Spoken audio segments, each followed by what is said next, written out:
Good morning, everybody. Good morning, good afternoon, good night, wherever you are, and most welcome to this session organized by EnDev with the IKEA Foundation on energizing development of smallholder farmers. It's very good to have you all here today. We practiced a bit leading up to this event. We had some ICT challenges, so we hope everything will be working well, and we trust you hear as well and you see as well. My name is Martijn Veen, Martin in short, Global Head of Energy at SNV, and I will be your moderator for the coming hour. It's an exciting event, actually. It's an exciting day, I think, for many of us in this room and also for those on the screen, because we are actually launching a new project today, funded by the IKEA Foundation and implemented through EnDev by GIZ and SNV, together with RVO, Netherlands Enterprise Agency. This project will apply a market-based approach, piloting scalable, innovative business cases for productive use of energy in agriculture value chains. Specifically, the project will look at solar-powered irrigation, cooling, drying in horticulture and in dairy value chains. The project will be implemented in Ethiopia, Uganda, and Kenya, but hopefully also with learning and exchange beyond these countries. Reason why we are launching this project today at the Vienna Energy Forum. I'm very proud to introduce you to the following speakers. First of all, Jolanda van Ginkel from the IKEA Foundation. She will present the vision of IKEA Foundation on promoting productive use of renewable energy and also the ambition of IKEA Foundation in this particular project with EnDev. We have Samson Tolesa from EnDev GIZ Ethiopia, providing a further deep dive in the project we're launching today. We have Dennis Karema, CEO of Soko Fresh, presenting experience in solar cooling from Kenya, and Vincent Seremba, country director at Tulima Solar from Uganda, presenting their experience in solar-powered irrigation. So we have quite an interesting panel, I think, with some useful practical examples on how productive use of renewable energy can improve livelihoods in East Africa, particularly. Now, before we move to our speakers, we would like to get to know you a bit as an audience, where you're from and your views on this particular topic. So if you can go to the right of your screen in the Hop-In app and click on polls, I hope you will find a few questions there. I hope this works, again, ICT-wise. I hope you find them there. There's 3 questions we prepared. The first is, where are you currently based? Just to know a bit, like in the audience, where do we all come from? In your view, which country is most advanced in productive use of renewable energy solutions? Is that now Ethiopia, Uganda, Kenya, or none of those, or if that's unknown to you? And in your view, which productive use of renewable energy products are most needed actually by smallholder farmers? And the focus of this project, as I said, is on solar-powered irrigation, cooling, and drying. We would like to get your views also on that. Can somebody confirm with nodding or not that indeed the poll is working? I hope it is working. Oh, great. Well, that's a relief, because sometimes ICT is not working with us, but in this case it is. So that's great. Now, while you're taking a moment to answer these questions under polls, let me provide some basic practical guidance as well for this session. At the end of the panel discussion, we'll have a Q&A session with our speakers. To ask a question to them, you can use the Q&A button on the right, and you can upload questions you have at any point in time. We do it like this because, unfortunately, ICT-wise, we don't have a possibility to unmute, and with a larger audience, that would also be a bit challenging. So please use the Q&A button for any questions. In case you have any technical issues, comments or suggestions, you can use the chat function as well. And we have people actually on board from ICT from this event to support you in case you have any challenge. Yeah, that's basically the most important thing I wanted to say. Let me now briefly go to the polls to see if there's some results we can already show.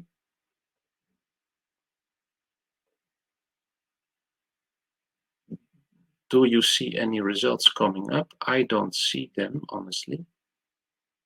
And again, we're learning as we go on how the platform works.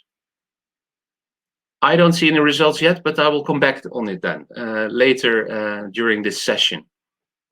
What I suggest is we proceed then with the agenda.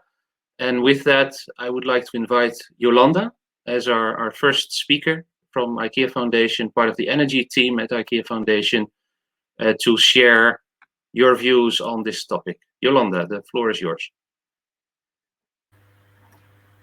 Thanks, Martijn, and thanks for the introduction. If you can just give me a thumbs up to make sure that you can see my screen, that would be great.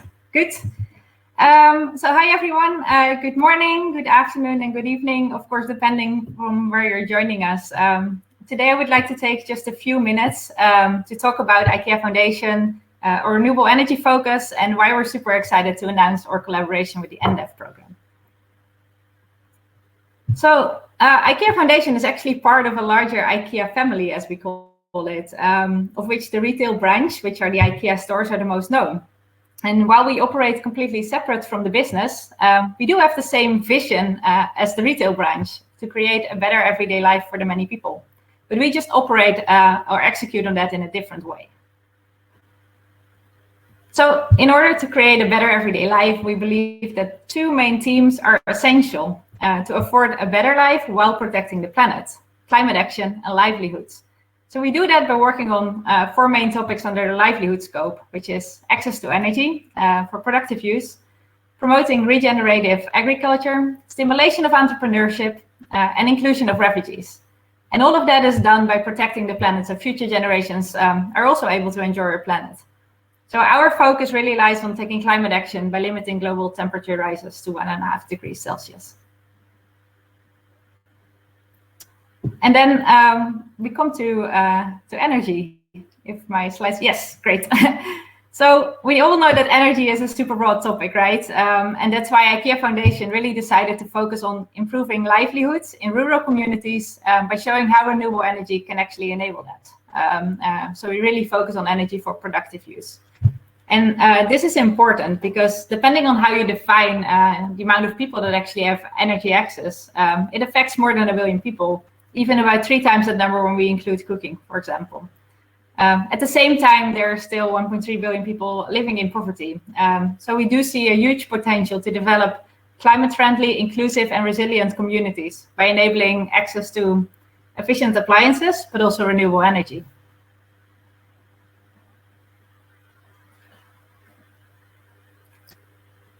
I think there's always a slight delay here, but I can see things moving still, so all good. So energy can actually be approached from this very technical lens, but at IKEA Foundation, we always like to focus more on the impact energy can actually have on the lives of end users. And to illustrate what I mean by that, I always like to just share examples of stories of inspiring people that I was fortunate to meet in the field. And in this case, I would like to highlight Josephat from Sidonga, Kenya, and Christine, a farmer from Machakos. So Josephat actually grew up with kerosene lamps, waiting for the grid never to come. And about 10 years ago, Josephat actually came back from college, finding that things have been changed in his village. So a mini grid was installed, connecting households, but also small businesses such as hairdressers, shops, restaurants, agriculture appliances, all generating income. So since power actually came to Sidonga, which was in 2011, families with a predictable income actually have increased that by 500%. And this is something that really inspired Josephat to actually start working for the same company to enable that for many more people. And then Christine, on the other hand, so she grows cabbages, which she usually takes to the market. But if she can't sell it, all of it, even while it's fresh, she has to feed it to the cows because otherwise it goes to waste. And the FAO actually estimates that up to 40% of food actually spoils before it's sold. And this can significantly be reduced by just providing cold storage solutions or processing it on the spot. And now actually Christine, but also our community members have access to one of those solar-powered cold rooms and processing systems, which means that they can keep their produce fresh and also process it to actually get higher prices. So these are actually the stories that really inspires us in our work and with the partners that we work with, because we can't do it on our own. And that's why we're super excited to announce that we're supporting EnDev to create similar impacts, but then at scale. So EnDev is for us a super interesting program, as it's such a large technical assistance program. And the collaboration between RVO and GIZ, of course, is super interesting. And in this case, GIZ and SNV are the main implementers of this program. So our grant of 8 million euros will support EnDev in developing scalable, innovative business cases that actually will ensure that affordable energy technologies and services will actually reach those smallholder farmers. So we believe that our philanthropic capital can, in that case, de-risk and stimulate innovation, which is exactly what we're doing with this program. So as I mentioned, we're always in this for the end user, right? So what is the desired impact that we're seeking? So by using sustainable and affordable energy technologies and services, smallholder farmers and related local businesses of agriculture value chains can actually improve their livelihoods, increase resilience to climate change, and contribute to the greenhouse gas emissions reduction. So without actually jumping into the program, I mean, it's super excited to do so, but I know that Samson will speak about that more. I just really want to emphasize that we focus on where energy can make the difference in those value chains. So looking at the different elements, we really see a lot of different opportunities where that can be applied. And in this program, we focus on the horticulture and dairy value chain, as both have significant potential to actually promote energy for example, irrigation, cooling, and drying, as Martijn already mentioned. To increase eventually, of course, production, diversify, but also reduce post-harvest losses. So with that note, I just would like to end that at the IKEA Foundation, we really believe that we can only end poverty when we also address energy poverty. And we believe that this program is a great example of how we can do that together. As I mentioned, we really heavily rely on working with our partners. So we're super excited to announce this collaboration. So thank you all for listening. And then I think over to you again, Martijn. Thanks a lot, Yolanda. Very useful to get that introduction. And meanwhile, I found out that the polls actually show the results once you have filled in the questions yourself, which I now also did. So just briefly on the polls, what you included there is an audience in terms of products most needed for smallholder farmers. Solar powered irrigation is scoring high, and then solar cooling.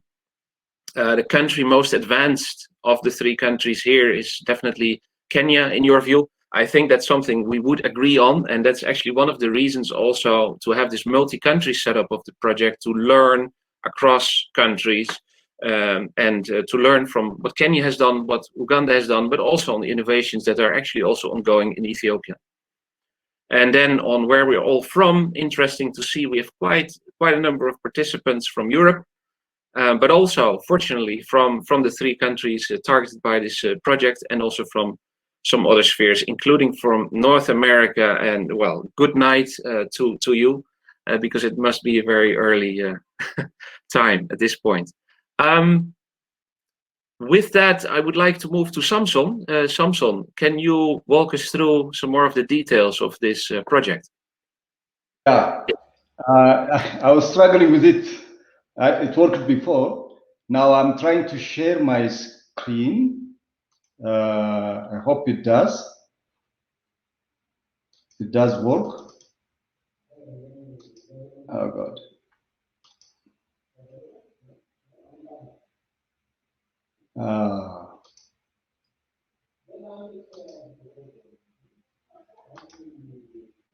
Am I sharing my screen now? Can you hear me? We don't see it yet. If it does not work, I can pull up the. Yeah, maybe. Yeah, because I did work before.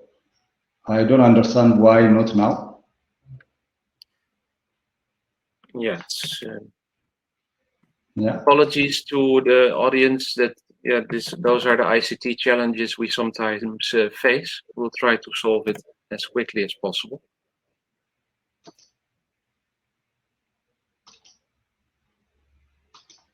What about now? Yes. I'm there. I'm also switching between screens, but yes, we see it, Samson. You can move ahead. Yeah, thank you very much. Sorry for the technical hiccup. I apologize. Thank you, Martin. Let me share what the project looks like. This is sustainable energy for smallholder farmers in Ethiopia. As Yolanda said, this is reaching the smallholder farmers with sustainable technology. The duration is for 3 years until 2023. It starts in 2021. 8 million euros. This is also mentioned, and thanks to IKEA Foundation for financing this. The implementers are GIZ, SNV, and RVO. We focused on horticulture and the dairy sector, where we think we can make impacts in all aspects, including actually gender. So the business models, in this project, we develop business models. Yeah. So solar water pumping and irrigation, these are now advanced in Kenya and Uganda relatively. In Ethiopia, it's just an emerging technical option. Solar cooling drying, this is also new to Ethiopia practically. So there are some experiences in Kenya and Uganda, so we learn from there. Vegetables and fruit processing, this is increasing the shelf life of products, and of course energy hub to also provide related energy services in the rural areas. Now regarding modalities and instruments, we focus on innovative business cases. So innovation or challenge fund approach will be there, so we'll be welcoming innovative ideas. We'll do it market-based. We pilot markets in Ethiopia, and we try to scale it up in Kenya and Uganda and learn from that for Ethiopia. Yeah, so there is a very big regional learning agenda to expedite processes and developments in Ethiopia, which is very useful. And we'll monitor the impact according to the EnDev log frame. We'll go to the level of clients, not only the businesses, but also their clients, what this intervention brought in their lives. This will be a repetition of what Yolanda also explained. We promote sustainable and affordable energy technologies, yeah, to smallholder farmers so that they improve their livelihoods and also their resilience to climate change. Climate change is affecting this region, and Ethiopia, as you know, the rains, the droughts, the floods, and then locusts, these are now frequenting this region very much. So resilience to that is important. So in this, there are 3 pillars. We increase access to productive use technologies and energy services to the smallholder farmers. We know energy is an enabler, as Yolanda also mentioned. And we capacitate local actors that PU is sustained. Yeah, the maintenance, the financial sector, the political system that supports, the enabling environment. All this need to be capacitated to understand the importance, and businesses that exist and also deal with technology, with smallholder farmers to mainstream PUE technologies, and also businesses within the farm community. Yeah. Regarding technologies, one of the focus technologies, solar water pumping. Yeah, we're pilot in Ethiopia. In Kenya and Uganda, it's above now beyond pilot stage. So we use RBF there. And in Ethiopia, as I said, the challenges we have is it's a nascent market, it's just emerging. So we'll use RBF certification for Ethiopian case. There is a Verasol that provides these services, and we'll also check sustainability. There is this solar pumping toolbox that we use, and we coordinate also with other partners that work in this field. This will be the work area and also the challenge we see with the instruments. This is solar pumping. So in Ethiopia, we just pilot that, just emerging. In solar cooling, we try to develop 3 pilots, one in each country. We'll also promote cooperation with local and international universities to conduct research. And in Kenya, as the sector is a bit advanced, we try to scale up with RVO. Yeah. Challenge in the Ethiopian case, what I see is also establish the business case for preserving horticulture and dairy products, whether there is a premium that comes with freshness, whether we have sufficient suppliers of RVOs in these countries. Yeah. Premium prices is a challenge for cooled milk in Uganda and Ethiopia from the buyers. So whether we promote that cooling milk is promoted, and also of course keeping cooling temperatures without electricity in the transport and also in the storage. Yeah, this will be the challenge that we'll be looking into. Regarding solar drying, we'll also develop 3 pilots, 1 in each country. It is also an idea to link the solar dryers with the solar water pumps in RVO in Kenya and Uganda, so that it is an integrated full circle agricultural process. The challenge will be establish the business case for drying for export pineapples, mangoes, tomatoes, and for also preparing for processing. In the Ethiopian case, this will be the challenge because up to now there are only small attempts here and there, but there is a Green People's Energy project in Ethiopia that is now working in this agricultural value chain. So we link with GPE, the project is called, and try to develop with existing GIZ programs in Ethiopia, like the Green Innovation Centers and the like. Yeah. In Ethiopia, one of the biggest challenges would be sufficient technology suppliers. The solar sector as is also still emerging. So technology suppliers in the different aspects will be an issue. Of course, the market for dried fruits and vegetables is not there. So whether we get a premium price for it and to push the market will be something that we look into. The other technology is the energy hub. We want to pilot one in Ethiopia. This is a multifaceted energy service provision hub, which we try to pilot in Ethiopia. We have just attempts of the like in Ethiopia, but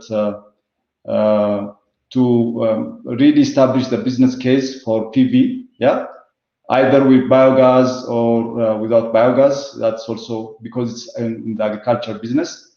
Yeah, it can serve for cooling, milling, drying, and related services, and also other business like cooling, vaccines for health facilities, and especially veterinary medicine, but also communication, entertainment, infotainment in the deep rural areas. So we'll have to decide on the value chain which one goes faster and works, and circularity also, that it promotes circular agriculture. For instance, feed production from crop residues. If we have a feed production facility that is powered by the energy hub, then it can also serve the biogas production later on with cattle and as a feed. This being the case, I want to focus on energy hub for the upcoming panel discussion. What are the possibilities in Ethiopia and what do we see? In that line, energy hub can actually electrify and enable different services. as mentioned before, the pumping, the agricultural value chain services being there. Also, other social functions can be very important there. Potential-wise, we have cooperatives, about 90,000 cooperatives in Ethiopia with more than 20 million members. Cooperatives is an avenue. Cooperatives, by definition, are business entities. That is how the policy understands them. So cooperatives do business for their members with others. They also have the possibility and the legal framework to also joint venture with private sector, with anyone for that matter. And they have a lot of privileges: access to land, access to resource, access to finance. And among these, there are saving and credit cooperatives. We call them SACCOs, especially in the rural areas. These are mainly female, have female members, and the leadership is also female. These are... Just one minute. You have 1 minute left, Samson. Yes, I'm finishing one of the last slides, Martin. Yeah, so this is a big potential to anchor the productive use of energy. And also I go for social and infotainment because Ethiopia is very young, as you see. So let me show you some pictures. As you notice, these pictures are taken from a mini grid, a rural mini grid project, the productive use that emerged. As you can see, most of the pictures show you that when it comes to electricity, it is boys and men that use it. And when it comes to biomass, it is women, except the shopkeeper that use it. So in our venture in promoting social services and also in promoting businesses, we need to also consider the gender divide in these energy technologies. I just wanted to flag this, that in our impact assessment, we'll focus also on the gender impact. Yeah, but Energy Hub can facilitate a lot of things for young people and transform the rural areas.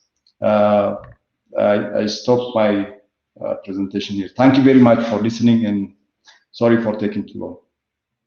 Martin, back to you. No problem at all, Samson, and thanks for that useful introduction. I think, as Samson was already saying, different technologies, different business models, different countries. As many of you in the audience know, there's quite some progress on different fronts, on technological developments, on the business modeling and getting to viability for some of those business cases. But the differences are big between countries. And the interesting thing of this project is it will actually allow us to have some level of cross-country learning and innovation to scale up some of those business cases. So that's actually an important part of this project. That's why we wanted to give some particular attention to that also today. So as I said, similar challenges, varying market conditions, but all together providing good opportunities to learn from each other and to exchange. And with that, hopefully to contribute to increased impact in that area across the countries. In our learning innovation strategy on this particular topic, in this project, we have 3 pillars. So first of all, on innovation, we really aim for innovative business cases and financing mechanisms and new solutions also in this project with a dedicated innovation fund, which in this case will be managed by RVO, the Netherlands Enterprise Agency. Also on the learning front, it's both internal within the project team and the partners across the countries, but also external is very important to us to engage with existing programs on the ground of IKEA Foundation, existing partners, where there's quite some investments in that space with other partners and stakeholders, but also in our broader networks as EnDev and EnDev implementers. And also the linkages there to the broader learning innovation agenda as we have it under EnDev is very important.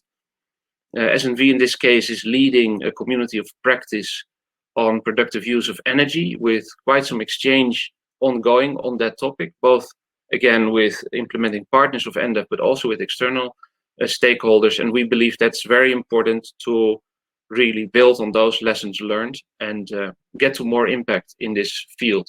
So some key elements are adaptive programming, cross-country learning and knowledge transfer, external communication via social networks, and all of that relevant for further project development so that we can dig deeper and scale up interventions also based on that, with an innovation fund to support new solutions. And also not to be afraid to fail. I really want to mention that here, particularly if you engage in new areas like this. We will have business cases failing. We will see examples of companies struggling, and you probably know of those examples as well.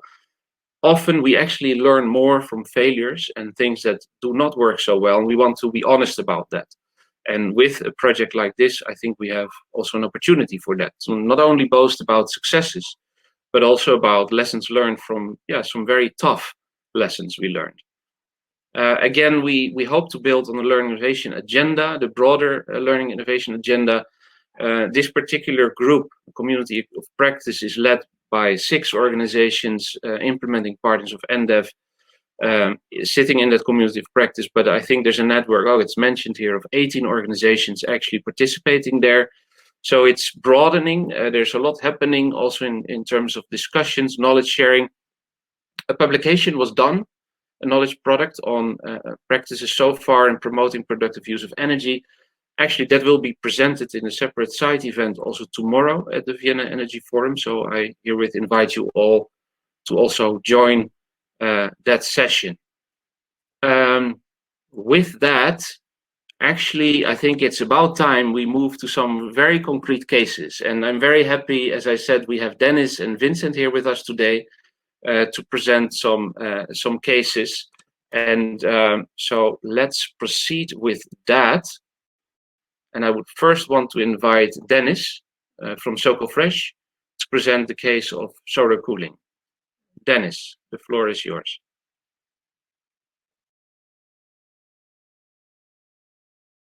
Thank you so much. Just for a second. I hope everyone can see my slide. I can, yeah. Great. So my name is Dennis Karema. I am the CEO of SocoFresh, and I just want to, of course, in my presentation also echo what has been mentioned by my colleagues here on this platform. So SocoFresh is a company that provides cold storage as a service, and we couple that with market linkage.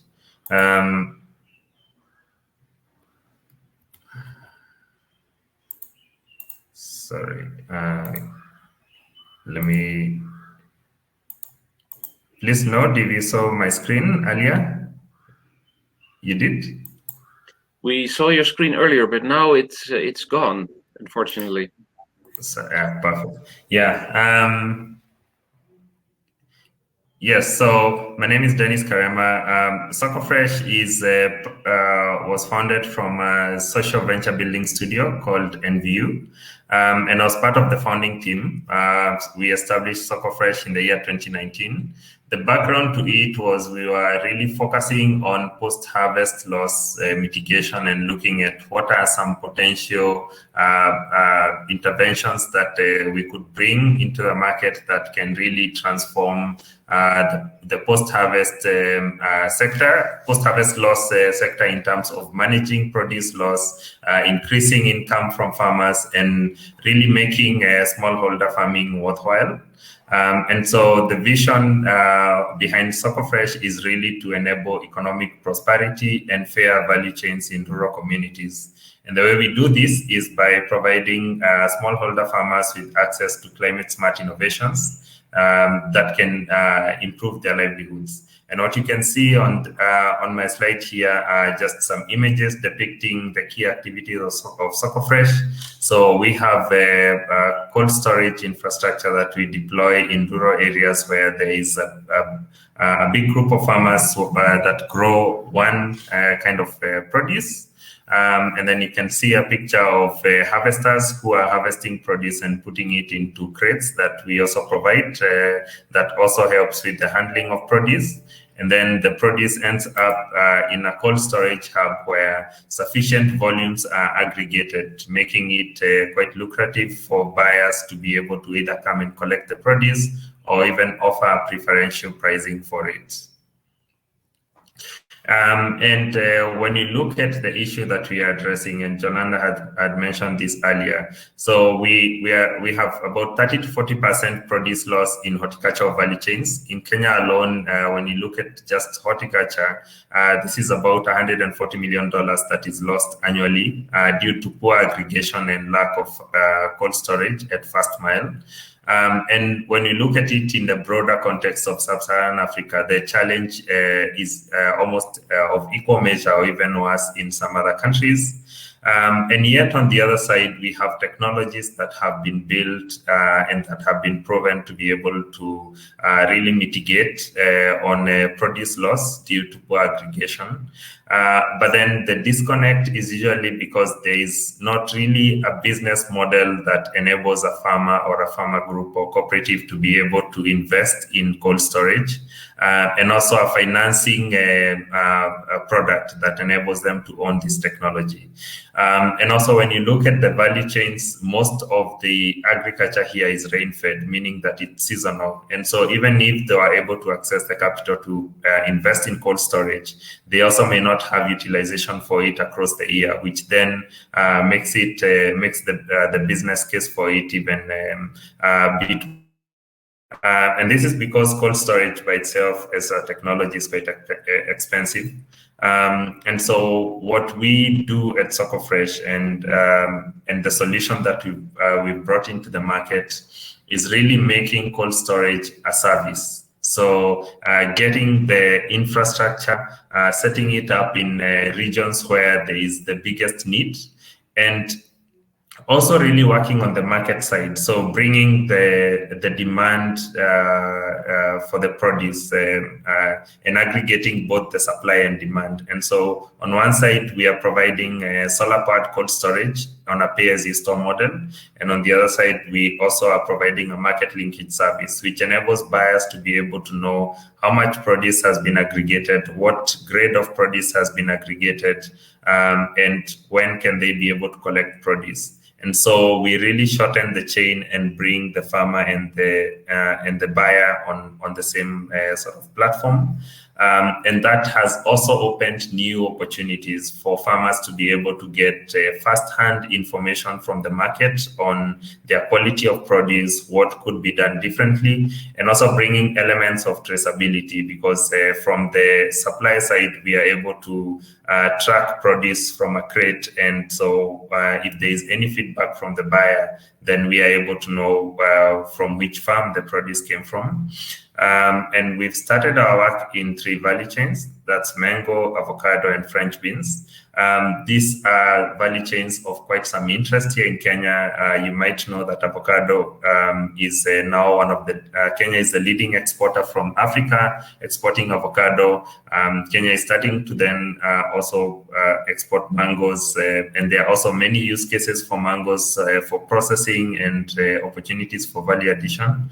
And French beans is also a value chain that has a lot of, that is dominated by smallholder farmers who grow it on contract basis. And our business model is twofold. So we have one where the farmer is a customer, and here they will pay an access fee of 2 cents US per kilo stored in the cold storage.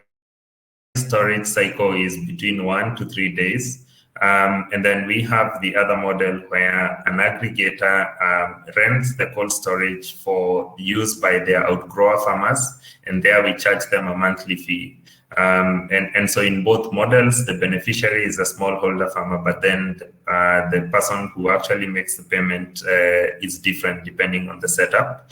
So where we have the farmer as a customer is also where we provide the market linkage service. So we provide a holistic service where the farmer is guaranteed that they are off-takers of the produce. The farmer, also our target is usually that we can unlock at least 30% more income than if the farmer sort of sold their produce at farm gate prices. by being able to negotiate, because we have much more produce that is aggregated, and also by shortening the chain, you are able to really make sure that more money can get to the hands of the farmers. So the key challenges that we are facing, even as we scale up the solution, one is the high cost of setup, because we don't manufacture the cold storages. We work with technology partners that sell the cold storages to us upfront. And the other critical one on the side of working with the farmers is really building trust and continuous engagement, because we also are working in value chains where farmers have really been sometimes taken advantage of, or they are skeptical about anyone who sort of puts them at the center of their solution or approach. And the third one is that we are really disrupting the status quo by making the value chain smaller and putting the farmers at the center of it. Over the past 1.5 years, we've now seen farmers who now understand the service and are themselves advocates of what they have been able to achieve by working with us, and that has been quite helpful. So that's a bit about SocoFresh. Thank you so much. Thanks a lot, Dennis. Very useful, very exciting example that you're presenting. Very useful, I think, also for the panel discussion later on.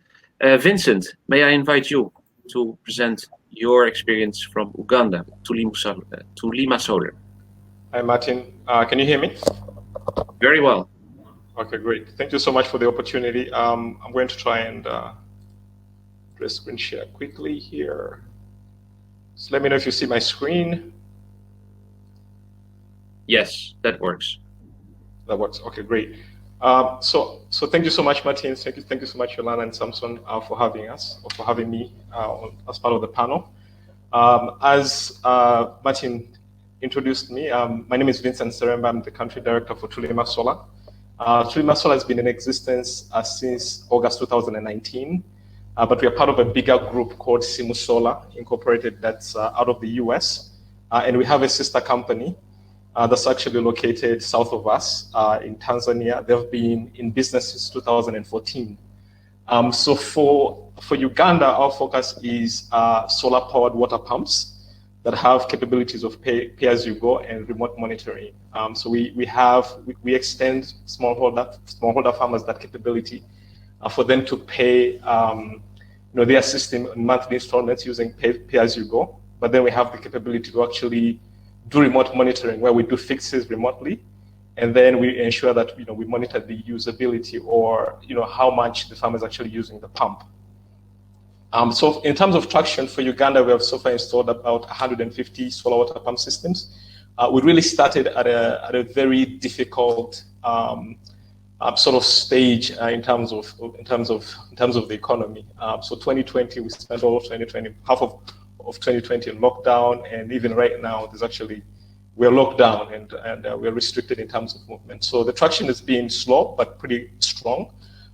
Then in terms of Tanzania, we've installed over 600 solar water pump systems, which is a good thing. So geographically, we operate in those two countries, and the products are similar, and all the models that we operate or that we use in our operations are very, very similar. So to expound on that, in terms of our business model with smallholder farmers, so in Uganda, we work with about 26 lead generation partners, people call lead generation. So they lead generate for us, or they bring customers to us.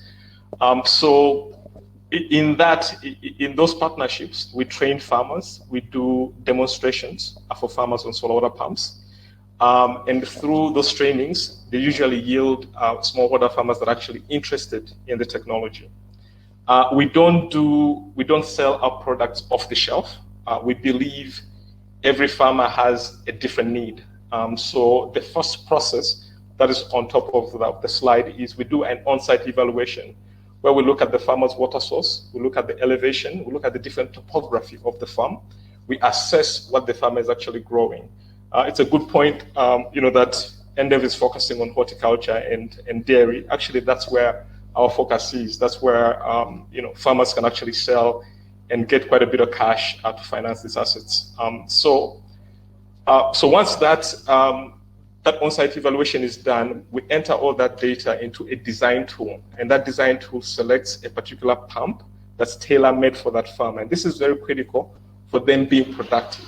So if we undersize, then they end up not being productive. And then if you oversize, they're overpaying for an asset that's actually not making them garner the amount of cash that they need to finance it.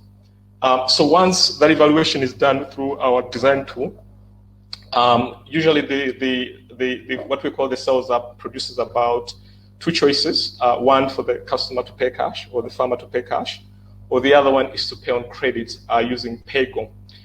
So for credit, there's a little bit of a process there in the sense that we underwrite the farmer just to make sure that they can afford the asset. So we'd ask them, how long they've been farming, what their cash flows are, and actually the partners that we partner with in the market help us verify those financials, help us verify the cash flows to ensure that the customer doesn't default. So once they are approved, the farmer pays for credit. The farmer pays 25% down of the cash value of that particular asset, and then they pay installments of 22 months using pay-as-you-go. So once all that is done in terms of the payments, whether they're paying cash or they're paying credit, our engineering teams do an on-site installation. This is very critical, and we always ask the farmer or the farm worker to be there because we train them on how the solar water pump works. Usually they're very seamless. They're not as hard to use as the fuel pumps or manual methods of irrigation. It's a push button, but sometimes it's critical for them to be there so that they understand. And then the last service that we offer in our business model is maintenance. So usually we give a 2-year warranty, for all systems. So in case there's any glitch, in case there's anything that needs to be fixing, we don't charge anything extra to the farmer. And this is very, very helpful because I believe we're the only people actually in the market, or we're the only company in the market that offer this. So that's our business model, in short. There's definitely been market challenges or what can I say, market opportunities as we came in. We identified about 4 sort of market challenges in Uganda before we came in. So the first one was just the lack of knowledge for solar water pumps. People are so used to fuel pumps, diesel-driven, generator pumps, even manual ways of actually irrigating, and we have to spend quite a bit. You have to be really smart in terms of how you approach the market. So our partnering with about the 26 lead generation partners, as I said, that are cooperatives, circles, and off-takers, has been really helpful in terms of providing us leads and reducing those distances to travel to try and reach the customer, and also for the installation. So that's been really, really good for us. It's been a good strategy for us. The second one is just the lack of financing. Traditionally, fuel pumps are cheaper, so usually smallholder farmers can actually afford them. But then obviously in the long term, they're very expensive. And then solar water pumps are usually the ticket size is a little bit bigger, so they require some assistance in terms of financing. So most companies require collateral. We don't. As I said, we offer flexible payments through pay-as-you-go, which is really helpful. And the solar water pump acts as collateral. So if somebody defaults, after 90 days, we're able to actually repossess that pump and revalue it and then deploy it elsewhere. So which has been helpful.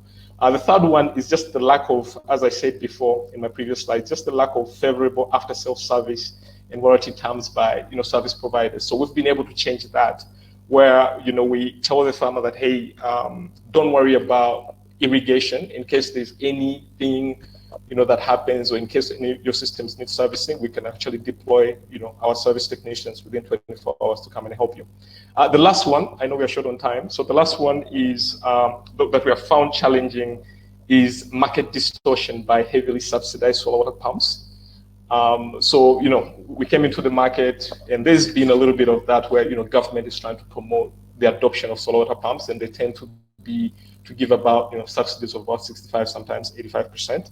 But what we believe in, or what we have seen work, is actually making sure that we design a system that works for the farmer, and addresses their need, so that they're productive and are able to actually generate income, so that it's sustainable. Normally, when you subsidize, an asset, 65 to 85%, somebody just goes for it and buys it and might not necessarily like meet their need. And then in the long term, what ends up happening, they're not being productive and they end up just dumping it because it doesn't really make sense for them. So that's my presentation. Thank you so much for the opportunity. Thanks a lot, Vincent. Very, very useful. And I just chipped in there. I think the final slides were actually missing when you were presenting, but we solved that. Again, some ICT issues, but hey, we managed it together, I think. We're a bit short on time indeed. We ran a bit over. So my suggestion is we move to some of the questions from the audience, actually, to still have enough time for that. Looking at that, I see a few questions that received some votes up, so I would suggest to start with those. On the obstacles, as mentioned by Mahani, I think in the two presentations we just saw, there was quite some information there on the challenges that you actually encountered and your suggestions to tackle those. I think there's two questions above there that relate more to capacity building needed. So James Nkosi, for example, is asking, most rural farming communities do not have or lack adequate technical skills of productive use of energy technologies. How do you ensure their sustainability? Do you also consider streamlining indigenous knowledge? That's related to the question from Bikash, who is also asking, should this not be coupled also with capacity building? And then, for example, on agricultural inputs, value chains, and access to markets. So that capacity building element, may I ask any of you to reflect on that? How do you consider that element and how do you ensure sustainability? Yolanda or Vincent, who wants to start? Any of you? No, Vincent, go ahead. Go ahead. Oh, thank you, Yolanda. You're so kind. So capacity building is really, really key. It's really important because what you find in most of these markets that are rural, they don't have that information or access to that information. So our approach, I'm sorry, I'm going to refer a little bit to Tulima. Our approach was the fastest way to get to these markets and the fastest way to get to the farmers and disseminate that knowledge is by actually partnering with, cooperatives, circles, and community organizations that actually know them. And obviously, when you are doing the trainings, there's challenges, there's barriers, right? And what we have done is, from our perspective as Tulima, we have tried to simplify it through demos, through sometimes pictorial, through pictures, so that they can actually learn and try to adopt. But within our market, most people actually believe, or they learn by actually seeing. So that has been helpful, but it can't be emphasized enough that there definitely has to be capacity building with our technologies because they are new and it takes time. It definitely takes time and we need to continuously train people. And maybe as a follow-up question, and also as James is asking, do you also consider streamlining indigenous knowledge? Dennis, for example, from your end, on working more on the cool chain and a lot with cooperatives, as you explained in your presentation. Can you reflect a bit on that, on how do you make use of the knowledge you actually encounter already available with the cooperatives that you work with? Yeah, I think that's something we are quite conversant with. So some of the places where we've deployed the cold storage hubs have previously either utilized charcoal coolers or some other form of improvised cooling, which means that the knowledge on how to handle produce from farm to the aggregation point is already within the community or within the organization. And so usually what we will do is really just do the training on what additional value does leveraging on solar powered cooling add. And so we really piggyback on the existing knowledge that is there in those communities about preservation of the produce. Thanks a lot for that, Dennis. And for example, when it relates to agricultural inputs and technical assistance on value chain engagement and access to markets, so that's capacity building technical assistance on different fronts. Anybody of you wants to reflect on that?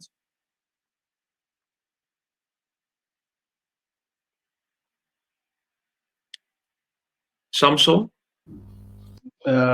Yeah, thank you, Martin. Yeah, a bit on that, on the capacity building part. I think that's a very, very crucial point, that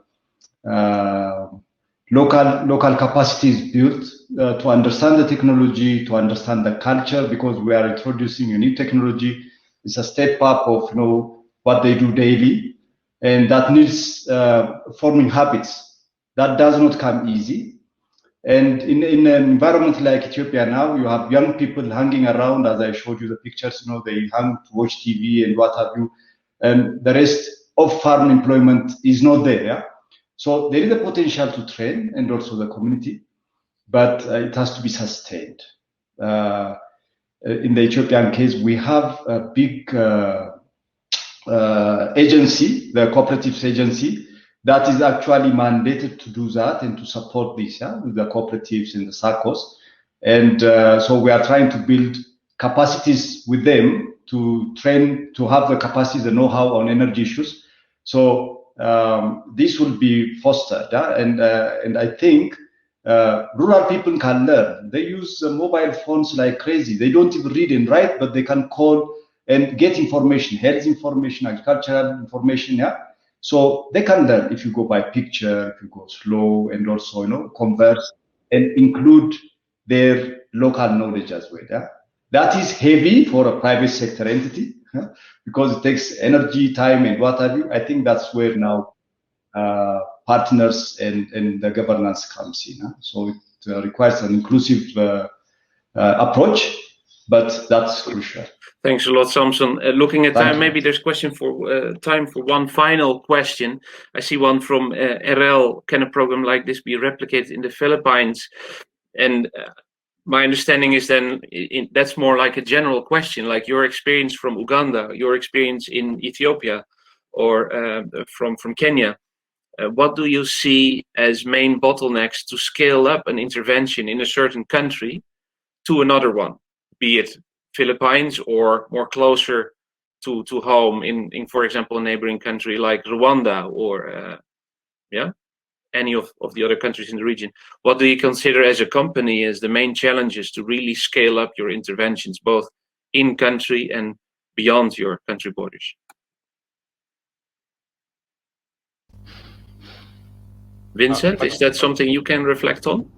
Yeah, I can definitely go first, because we had to consider some factors before we came into Uganda from Tanzania. So that these are just market enabling factors. So first of all, you have to assess the demand.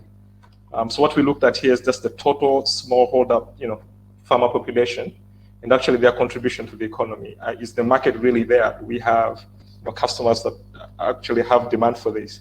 Then we look at, for irrigation, we just look at the acreage under cultivation. The smallholder farmers might be there, but then, the country might have like a way, or the people might have a way to actually irrigate. Then there's no need there, so then you don't need to come in, right? So that's another one.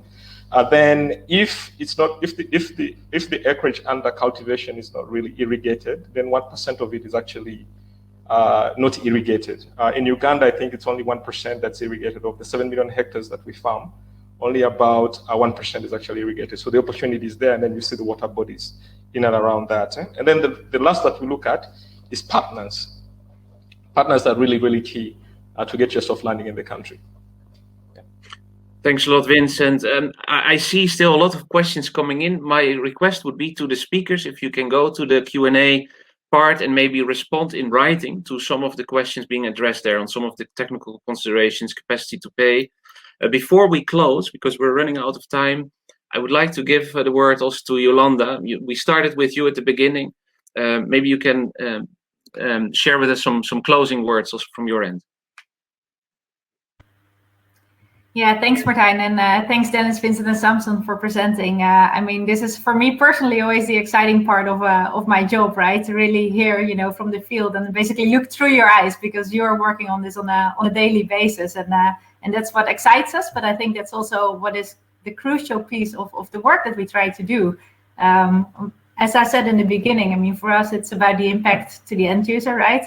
So it's crucial that we reason from a needs-based approach, really look at the needs of an end user and then try to design solutions for that, rather than implementing solutions that might not be 100% fit for those end users, because then perhaps in 5 years we can come back again and develop something new because it has not been used again for the long term. So no, I really appreciate to get the insights, both from your experience as well. I'm very pleased also to hear your answers on what's needed in order to make solutions work. It's something else that we always advocate for. We need to have an enabling ecosystem. And that's also perhaps more general to what we see how we can replicate, for example, what we learn here in other countries and other contexts as well. If we know, for example, some of those pieces of that ecosystem that might require some attention, we can actually take those learnings and put them into a local context that have their own characteristics, of course. But then at least we know some of those pieces that we need to put together in order to make a full solution work. So thanks for providing that insight, and thanks also Martijn for moderating. And I will definitely have a look at the questions. It's very exciting to see the engagement of the audience as well. So thanks for joining this session. Yeah, I can only add to that. Thanks everybody for joining, and very good to see the level of engagement. Of course, then 1 hour is too short, but we will probably be back at some point to discuss this further. This is not the end of this story. We're just beginning. So thanks everybody for joining today, and have a very good rest of the day and the rest of the Vienna Energy Forum as well. Thank you.